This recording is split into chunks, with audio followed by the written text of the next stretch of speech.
заңды терминдерге қарайтын болсақ, зайырлы мемлекет пен діннің бөлінуі деп түсінеміз. Бірақ зайырлық дінге шектеу қойылмайды.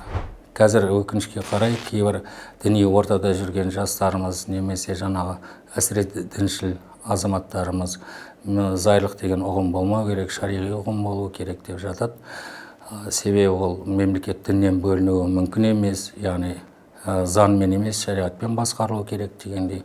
Бұл енді мен ойлаймын қате түсінік деп. Себебі біз Қазақстан Республикасы егемендігімізді алып, тәуелсіздігімізді алған күннен бастап ең басты құндылық азаматтардың ар-ождан бостандығына кепіл бере отырып зайырлы мемлекетімізді құрдық.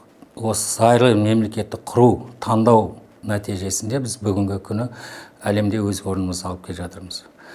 Яғни біздің мемлекетіміз зайырлы мемлекет, мемлекет діннен бөлек дегенде діни бірлестіктердің ішкі қызметіне, ішкі мәселелеріне, діни канондарға, шариғи құқықтарға араласпайды.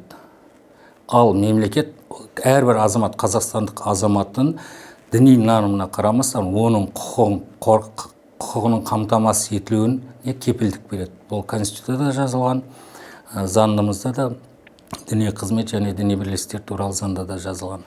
Енді діни бірлестік өкілдері де мемлекеттің ішкі ісіне араласпайды.